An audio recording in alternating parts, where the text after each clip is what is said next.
Good morning, good afternoon, or good night. My name is Mitchell Coleman, and I am an alcoholic, and I have your daily reflections for October 21st from the Daily Reflections book, Book of Reflections for Alcoholics Members by Alcoholics Members. This one's titled, Nothing Grows in the Dark.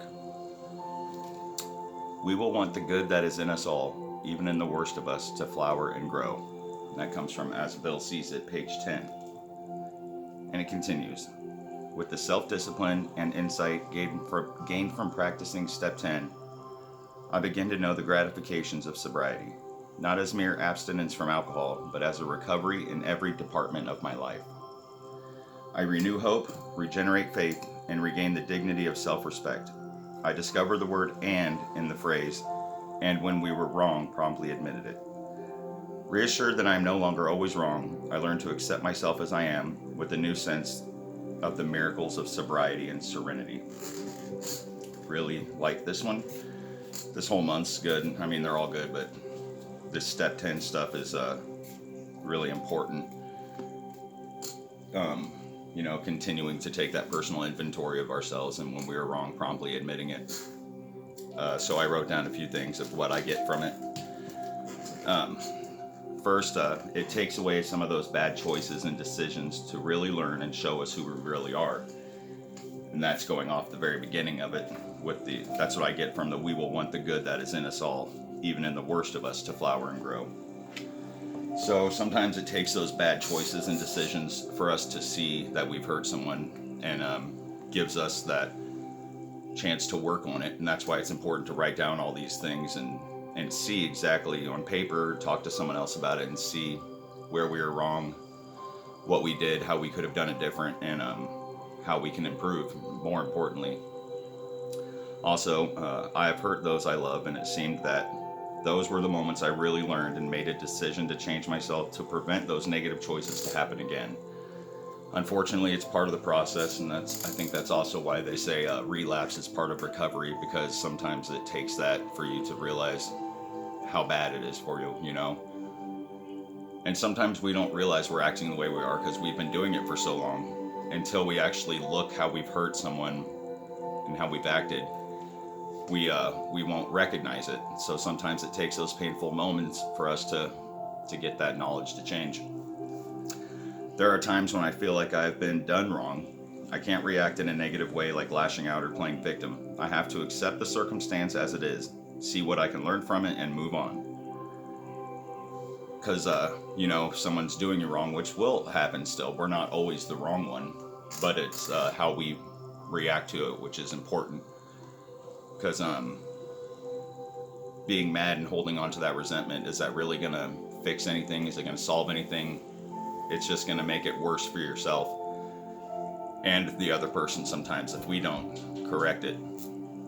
Also, always apologize as quickly as I can so I do not keep resentment in myself or in others. Because it's not just us, it's also the other person's feelings as well. So if we're holding on to that resentment, we haven't resolved the issue, and that other person's holding on to it too. And these kind of feelings can lead to physical reactions as well.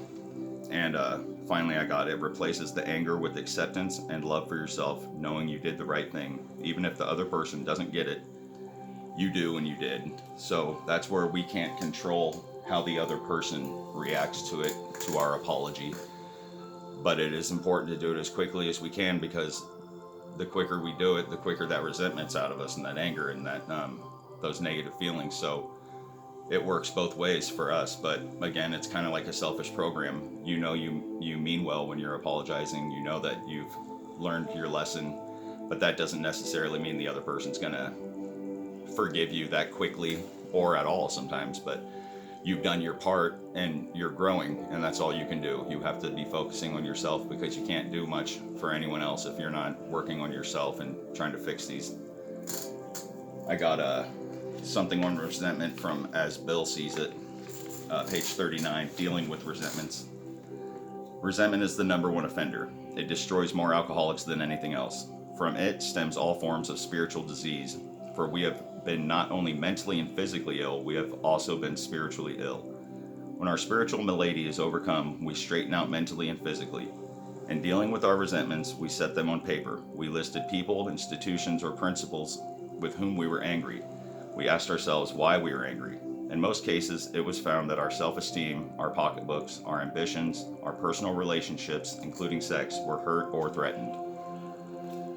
The most heated bit of letter writing can be a wonderful safety valve, providing the wastebasket is somewhere nearby. I like that last part. But yeah, very important to list the people we've harmed. Again, making that list, because these resentments are so bad for every aspect of our life. It's scary, you know. A lot of the times we're the only ones holding on to some of these resentments too still, so we're just making ourselves suffer pointlessly. So, you know, if you're wrong, promptly admit it. Say you're sorry. Sometimes it takes a good moment. You can't just say it right after you did it most of the time, but sometimes that works as well. Also, from my daily Stoic meditations, I got a little paragraph from here that I can use as well.